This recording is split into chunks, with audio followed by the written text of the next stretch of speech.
अथ सप्तचत्वारिंशोऽध्यायः। पाणी ग्रहण के लिए हिमालय के घर शिव के गमनोत्सव का वर्णन। ब्रह्मा जी बोले, तदनंतर शैलराज ने प्रसन्नतापूर्वक बड़े उत्साह से वेद मंत्रों के द्वारा शिवा एवं शिव जी का उपनयन संस्कार संपन्न कराया। तदनंतर विष्णु आदि देवताओं एवं मुनियों ने हिमालय के द्वारा प्रार्थना किए जाने पर उनके घर के भीतर प्रवेश किया। उन लोगों ने लोक तथा वेद रीति को यथार्थ रूप से संपन्न कर शिव के द्वारा दिए गए आभूषणों से पार्वती को अलंकृत किया। सखियों और ब्राह्मणों की पत्नियों ने पहले पार्वती को स्नान कराकर पुनः सभी प्रकार से सजाकर उनकी आरती उतारी। शंकर प्रिया तथा गिरिराज सुता वर वर्णिनी पार्वती उस समय 2 नूतन वस्त्र धारण किए हुए अत्यंत शोभित हो रही थी। हे मुने, उन देवी ने अनेक प्रकार के रत्नों से जटित परम दिव्य तथा अद्भुत कंचुकी धारण की, जिससे वे अधिक शोभा पाने लगी। तदनंतर उन्होंने दिव्य रत्नों से जड़ा हुआ हार तथा शुद्ध सुवर्ण के बने हुए बहुमूल्य कंकणों को भी धारण किया। तीनों जगत को उत्पन्न करने वाली तथा महाशैल की कन्या सौभाग्यवती वे पार्वती मन में शिवजी का ध्यान करते हुए वहीं पर बैठी हुई अत्यंत शोभित होने लगी। उस समय दोनों पक्षों में आनंददायक महान उत्सव हुआ और उभय पक्ष से नाना प्रकार के अवर्णनीय दान ब्राह्मणों को दिए गए। इसी प्रकार लोगों को भी अनेक प्रकार के दान दिए गए और वहाँ उत्सव पूर्वक गीत वाद्य एवं विनोद संपन्न हुए। तब मैं ब्रह्मा, विष्णु, इंद्र आदि सभी देवगण तथा सभी मुनि लोग बड़ी प्रसन्नता के साथ आनंद पूर्वक उत्सव मनाकर भक्ति पूर्वक पार्वती को प्रणाम कर तथा शिवजी के चरण कमलों का ध्यान कर हिमालय की आज्ञा प्राप्त करके अपने अपने स्थान पर बैठ गए। इसी समय वहाँ ज्योतिष शास्त्र के पारंगत विद्वान गर्गाचार्य उन गिरिराज हिमालय से यह वचन कहने लगे। गर्ग बोले, हे हिमालय, हे धराधीश, हे स्वामिन, हे काली के पिता, हे प्रभु, अब आप पाणी ग्रहण के निमित्त शिवजी को अपने घर पर ले आइए। ब्रह्मा जी बोले, तत्पश्चात गर्ग के द्वारा निर्देश किए गए कन्यादान के लिए उचित समय को जानकर हिमालय मन में अत्यंत प्रसन्न हुए। हिमालय ने आनंदित होकर उसी समय पर्वतों, द्विजों तथा अन्य लोगों को भी अत्यंत प्रेम के साथ शिवजी को बुलाने की इच्छा से भेजा। वे पर्वत तथा ब्राह्मण हाथों में सभी मांगलिक वस्तुएं लेकर महान उत्सव करते हुए प्रेम पूर्वक वहां गए जहां भगवान महेश्वर थे। उस समय गीत नृत्य सहित वाद्य ध्वनि तथा वेद ध्वनि से महान उत्सव होने लगा। वाद्यों के शब्द को सुनकर शंकर जी के सभी सेवक, देवता, ऋषि तथा गण आनंदित होकर एक साथ ही उठ खड़े हुए और वे हर्ष से परिपूर्ण होकर परस्पर कहने लगे, शिवजी को बुलाने की इच्छा से गिरिराज के द्वारा भेजे गए पर्वत यहाँ आ रहे हैं। निश्चय ही पाणी ग्रहण का काल शीघ्र उपस्थित हो गया है, अतः सभी का महाभाग्य उपस्थित हो गया है, ऐसा हम लोग मानते हैं। हम लोग विशेष रूप से धन्य हैं, क्योंकि हम लोग संसार के मंगलों के स्थान स्वरूप शिवा शिव के विवाह को अत्यंत प्रेम से देखेंगे। ब्रह्मा जी बोले, जब आदर पूर्वक उनका यह संवाद हो रहा था, उसी समय गिरिराज के सभी मंत्री वहां आ गए। उन लोगों ने जा करके विष्णु आदि तथा शंकर से प्रार्थना की कि कन्यादान का उचित समय उपस्थित हो गया है, अब आप लोग चलें। यह सुनकर वे विष्णु आदि सभी देवता मन ही मन अत्यंत प्रसन्न हुए और जोर जोर से गिरिराज हिमालय की जय जयकार करने लगे। इधर शिवजी भी काली को प्राप्त करने की लालसा से अत्यंत प्रसन्न हो उठे, किंतु अद्भुत रूप वाले उन शिव ने उसके लक्षण को मन में गुप्त रखा। इसके उपरांत लोक पर कृपा करने वाले शूलधारी ने परम प्रसन्न होकर मांगलिक द्रव्यों से युक्त जल से स्नान किया। सभी लोकपालों ने स्नान किए हुए तथा सुंदर वस्त्र से युक्त उन शिव को चारों ओर से घेरकर उनकी सेवा की तथा उन्हें वृषभ के स्कंद पर बैठाया। इसके बाद प्रभु को आगे करके सभी लोग हिमालय के घर की ओर चल पड़े। वे वाद्य बजाते हुए कौतूहल कर रहे थे। उस समय हिमालय के द्वारा भेजे गए ब्राह्मण तथा श्रेष्ठ पर्वतगण कुतूहल से युक्त होकर शिवजी के आगे आगे चल रहे थे। मस्तक पर विशाल छत्र लगाए हुए चंवर डुलाते जाते एवं वितान से युक्त वे महेश्वर अत्यंत सुशोभित हो रहे थे। उस समय आगे आगे चलते हुए मैं, विष्णु, इंद्र तथा समस्त लोकपाल परम ऐश्वर्य से युक्त होकर सुशोभित हो रहे थे। उस महोत्सव में शंख, भेरियां, नगाड़े, बड़े बड़े ढोल तथा गोमुख आदि बाजे बार बार बज रहे थे। सभी गायक भी मंगल गीत गा रहे थे तथा सभी नर्तकियां अनेक प्रकार के तालों के साथ नाच रही थीं। उस समय इन सभी के साथ जगत के एकमात्र बंधु शिव परम तेज से युक्त होकर समस्त हर्षित सुरेश्वरों के द्वारा सेवित होते हुए तथा अपने ऊपर पुष्प विकीर्ण किए जाते हुए चल रहे थे। तत्पश्चात सभी लोगों से भली भांति पूजित होकर शंभु ने यज्ञ मंडप में प्रवेश किया। उस समय सभी लोग उन परमेश्वर की नाना प्रकार के स्तोत्रों से स्तुति कर रहे थे। श्रेष्ठ पर्वतों ने शिवजी को वृषभ से उतारा और प्रेम के साथ महोत्सव पूर्वक उन्हें घर के भीतर ले गए। हिमालय ने भी देवताओं तथा गणों सहित आए हुए ईश्वर को विधिवत भक्ति पूर्वक प्रणाम किया और उनकी आरती उतारी। इसी प्रकार उत्साह युक्त होकर उन्होंने सभी देवताओं, मुनियों तथा अन्य लोगों को प्रणाम कर अपने भाग्य की प्रशंसा करते हुए प्रेम पूर्वक उन सबका सम्मान किया।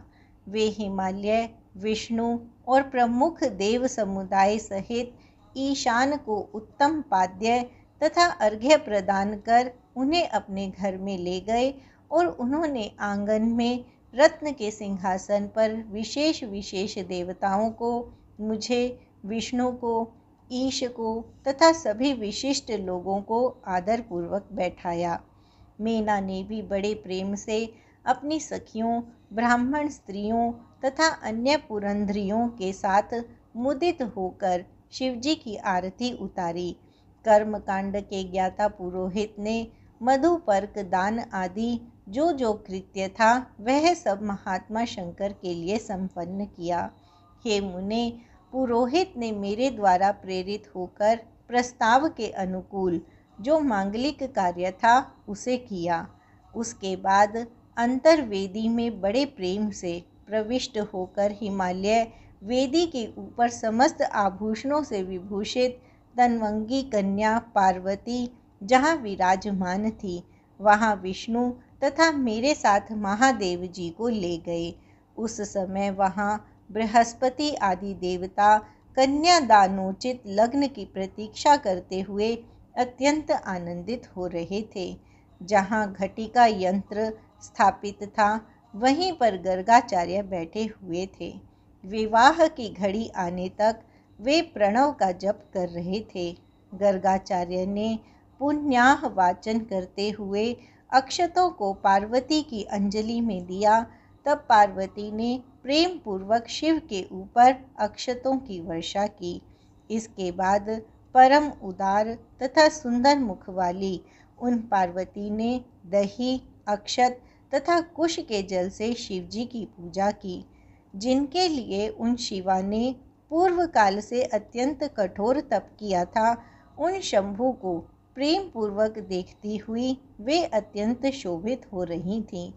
हे मुने, तदनंतर मेरे एवं गर्ग आदि मुनियों के कहने पर सदाशिव ने लौकिक विधि का आश्रयण कर पार्वती का पूजन किया। इस प्रकार जगन में पार्वती तथा परमेश्वर परस्पर एक दूसरे का सत्कार करते हुए परम शोभा को प्राप्त हो रहे थे। लक्ष्मी आदि देवियों ने त्रैलोक्य की शोभा से समन्वित होकर एक दूसरे की ओर देखते हुए उन दोनों की विशेष रूप से आरती उतारी। तत्पश्चात ब्राह्मणों की स्त्रियों तथा नगर की अन्य स्त्रियों ने उनकी आरती की। उस समय शिवा तथा शिव को उत्साहपूर्वक देखती हुई वे सब बहुत आनंदित हुई। इति श्री शिव महापुराणे द्वितीयायां रुद्रसंहितायां तृतीये पार्वती खंडे शिव हिमगिरि गृहाभ्यंतरगमनो उत्सव वर्णनम नाम सप्तचत्वारिंशोऽध्यायः। इस प्रकार श्री शिव महापुराण के अंतर्गत द्वितीय रुद्र संहिता के तृतीय पार्वती खंड में हिमालय के घर शिव के गमनोत्सव का वर्णन नामक 47वां अध्याय पूर्ण हुआ। अथाष्टचत्वारिंशोऽध्यायः।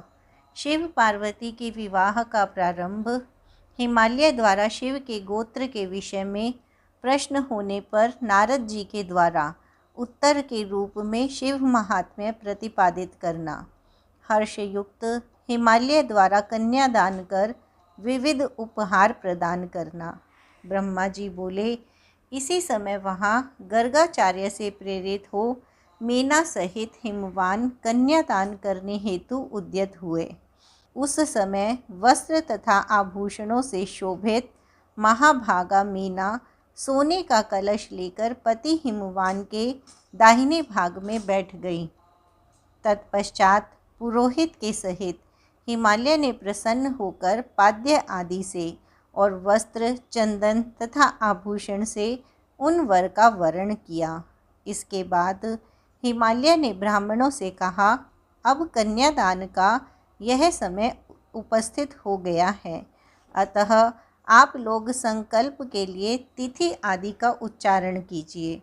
उनके यह कहने पर काल के ज्ञाता श्रेष्ठ ब्राह्मण निश्चिंत होकर प्रेम पूर्वक तिथि आदि का उच्चारण करने लगे।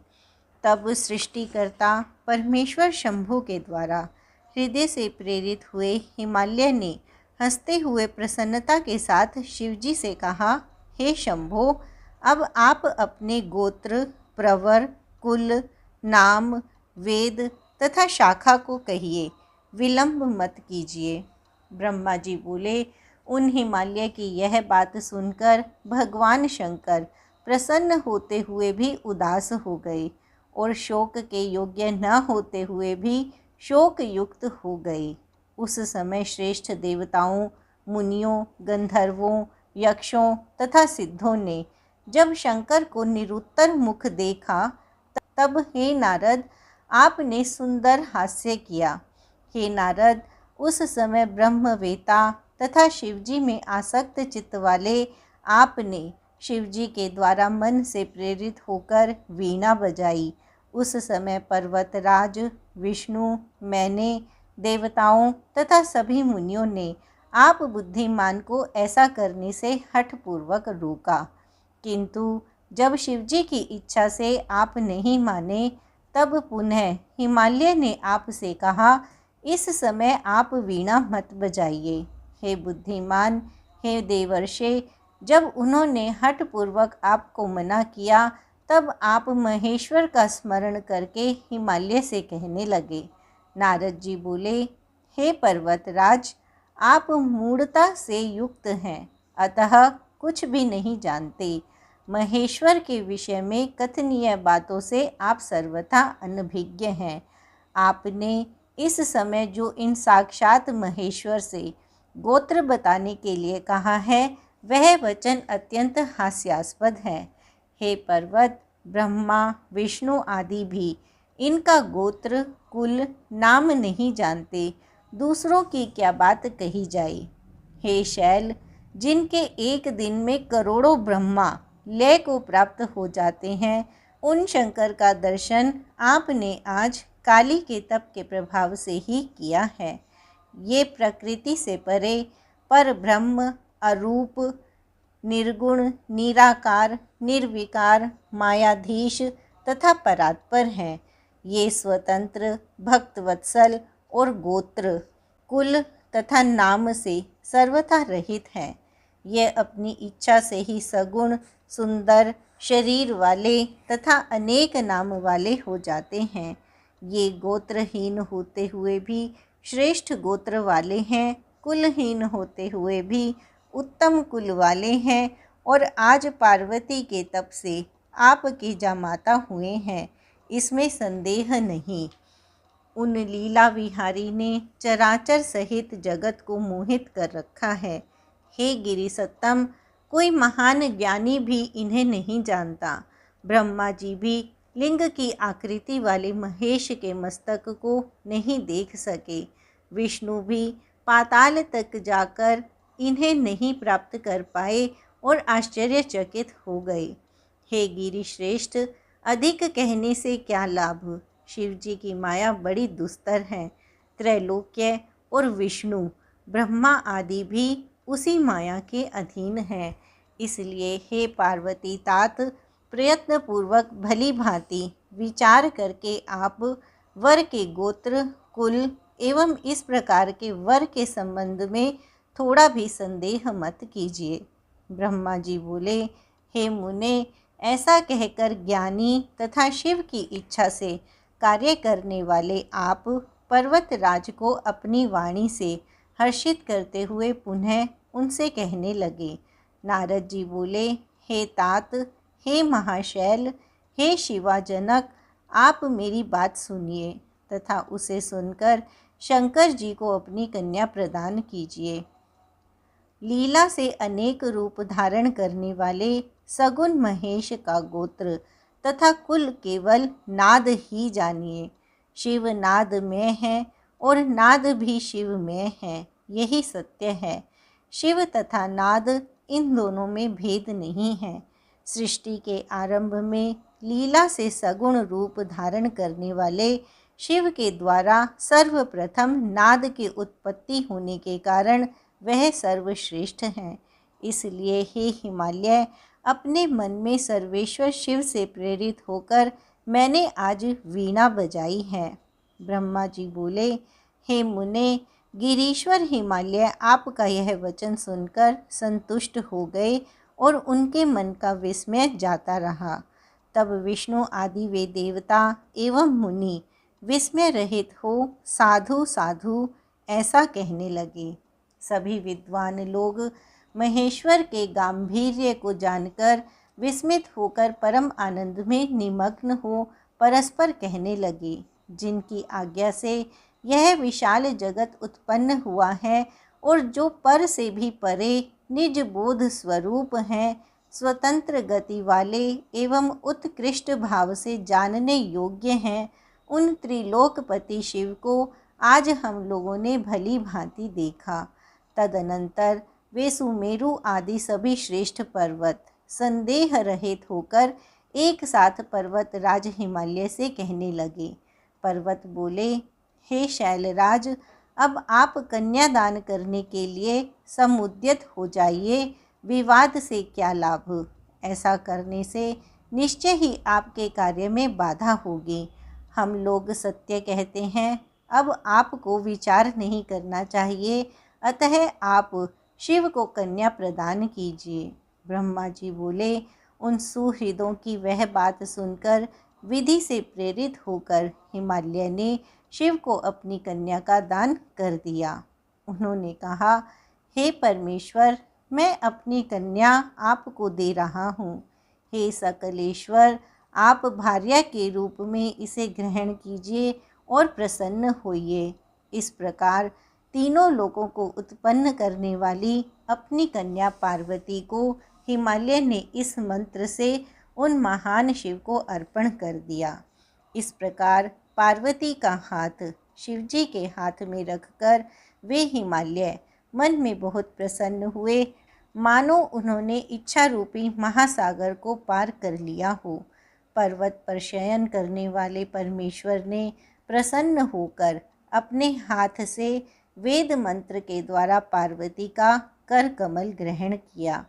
हे मुने, लौकिक गति प्रदर्शित करते हुए पृथ्वी का स्पर्श कर महादेव ने भी कोदात इस काम संबंधी मंत्र का प्रेम पूर्वक पाठ किया।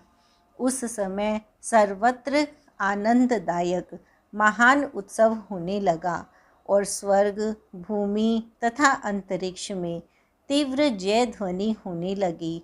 सभी लोगों ने अत्यंत प्रसन्न होकर साधु शब्द तथा नमः शब्द का उच्चारण किया।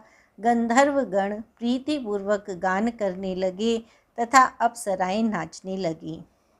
हिमालय के नगर के लोग भी अपने मन में परम आनंद का अनुभव करने लगे। उस समय महान उत्सव के साथ परम मंगल मनाया जाने लगा। मैं, विष्णु, इंद्र, देवता एवं सभी मुनिगण अत्यंत हर्षित हुए और सभी के मुख कमल खिल उठे। उसके बाद उन शैलराज हिमालय ने अति प्रसन्न होकर कन्यादान की यथोचित सांगता शिव को प्रदान की। तत्पश्चात उनके बंधुजनों ने भक्तिपूर्वक भली भांति शिव पार्वती का पूजन कर शिवजी को विधि विधान से अनेक प्रकार के उत्तम द्रव्य प्रदान किए। हे मुनीश्वर, हिमालय ने भी प्रसन्न चित्त होकर पार्वती तथा शिव की प्रसन्नता के लिए अनेक प्रकार के द्रव्य दिए। उन्होंने उपहार स्वरूप नाना प्रकार के रत्न एवं उत्तम रत्नों से जड़े हुए विविध पात्र प्रदान किए। हे मुने, उन्होंने 1,00,000 सुसज्जित गायें, सजे सजाए 100 घोड़े, नाना रत्नों से विभूषित 1,00,000 अनुरागिणी दासियां दी और 1 करोड़ हाथी तथा सुवर्ण जटित एवं उत्तम रत्नों से निर्मित रथ प्रदान किए। इस प्रकार परमेश्वर शिव को विधि पूर्वक अपनी पुत्री शिवा गिरिजा को प्रदान करके हिमालय कृतार्थ हो गए। तत्पश्चात पर्वतराज ने हाथ जोड़कर श्रेष्ठ वाणी में माध्यन्दिनी शाखा में कहे गए स्तोत्र से परमेश्वर की स्तुति की। इसके बाद वेदज्ञ हिमालय की आज्ञा पाकर मुनियों ने अति प्रसन्न होकर शिवा के सिर पर अभिषेक किया और देवताओं के नाम का उच्चारण कर पर्युक्षण विधि संपन्न की। हे मुने, उस समय परम आनंद उत्पन्न करने वाला महोत्सव हुआ। इति श्री शिव महापुराणे द्वितीयायां रुद्र संहितायां तृतीये पार्वती खंडे कन्यादान वर्णनम नामाष्टचत्वारिंशोऽध्यायः। इस प्रकार श्री शिव महापुराण के अंतर्गत द्वितीय रुद्र संहिता के तृतीय पार्वती खंड में कन्यादान वर्णन नामक 48वां अध्याय पूर्ण हुआ। अथैकोनपञ्चाशत्मोऽध्यायः। अग्नि परिक्रमा करते समय पार्वती के पदनख को देखकर ब्रह्मा का मोहग्रस्त होना, बाल खिल्लियों की उत्पत्ति, शिव का कुपित होना, देवताओं द्वारा शिव स्तुति।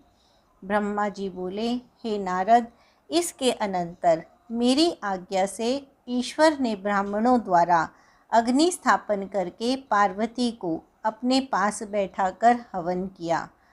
शिव ने ऋक्, साम तथा यजुर्वेद के मंत्रों से अग्नि में आहुति दी और काली के भाई मैनाक ने लाजा की अंजलि दी।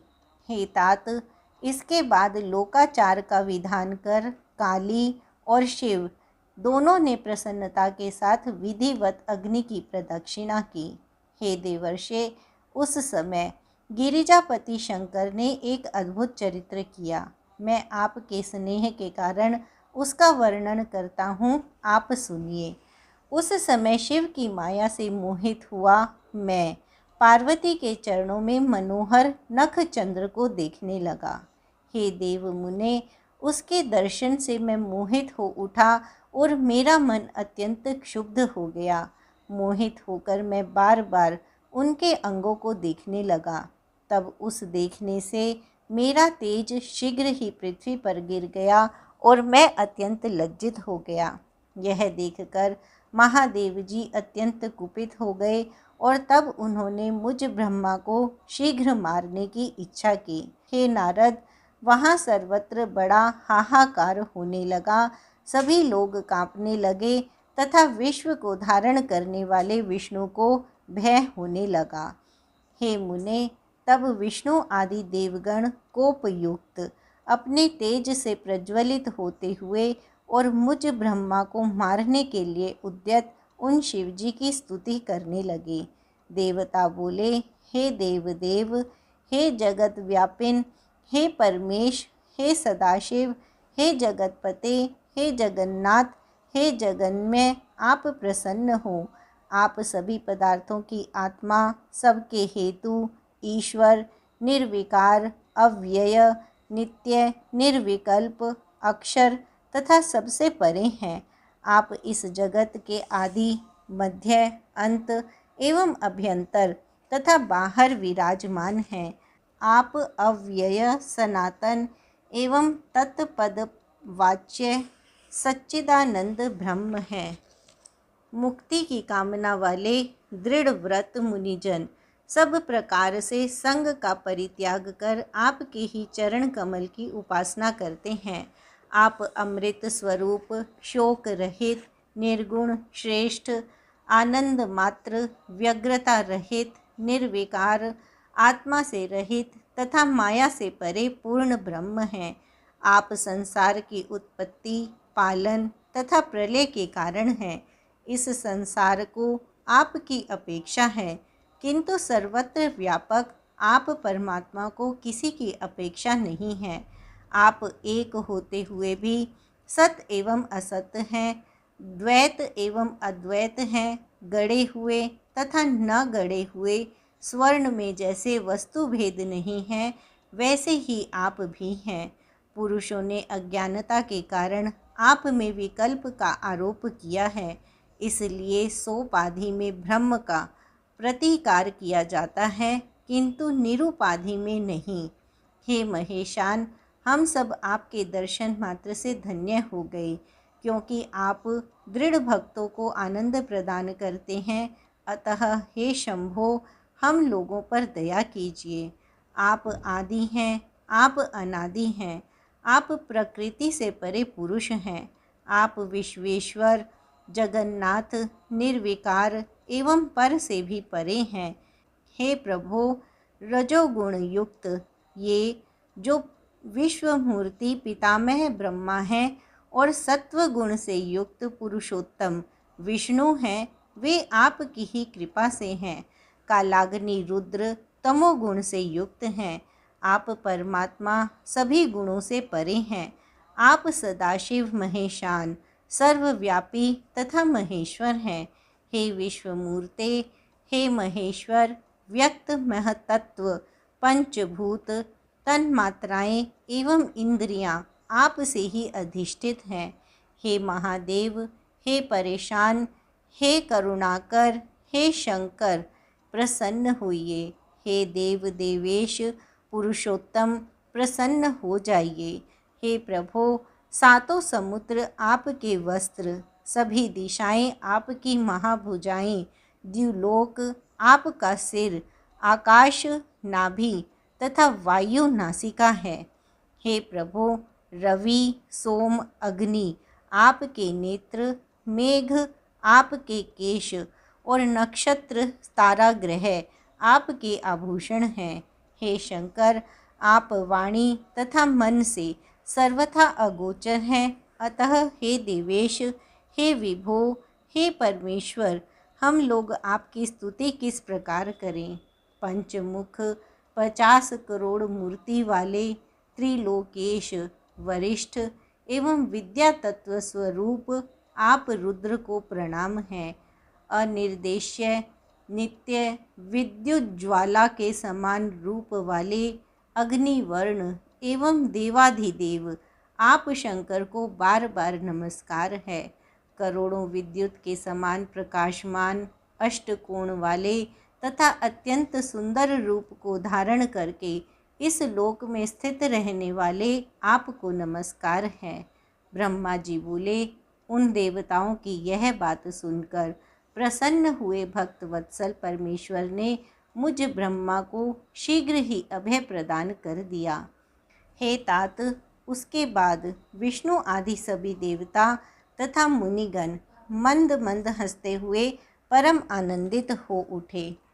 हे तात, मेरे उस रेत से अत्यंत उज्ज्वल बहुत से कण हो गए और अपने तेज से प्रज्वलित उन कणों से बालखिल्य नामक हजारों ऋषि प्रकट हो गए। हे मुने, तब वे सभी ऋषि मेरे समीप खड़े हो गए और बड़े प्रेम से मुझे हे तात कहने लगे। तब ईश्वरेच्छा से प्रेरित हुए नारद जी आप क्रोध युक्त चित्त से उन बालखिल्य ऋषियों से कहने लगे। नारद जी बोले, अब आप लोग एक साथ ही गंधमादन पर्वत पर चले जाइए। आप लोग यहाँ मत रुकिए, आप लोगों का यहाँ कोई प्रयोजन नहीं है। वहाँ कठोर तपस्या करके आप लोग मुनीश्वर और सूर्य के शिष्य होंगे। मैंने यह बात शिवजी की आज्ञा से कही है।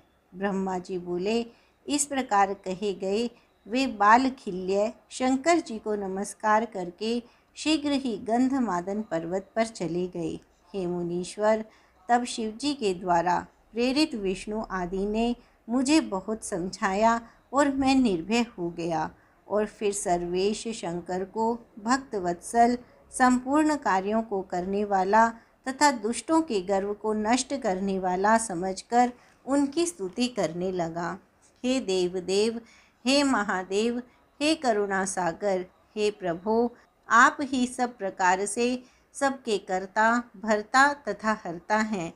मैंने यह अच्छी तरह जान लिया है कि जिस प्रकार बलवान बैल नाथने से वश में हो जाता है, उसी प्रकार यह सारा चराचर जगत आपकी इच्छा से स्थित है।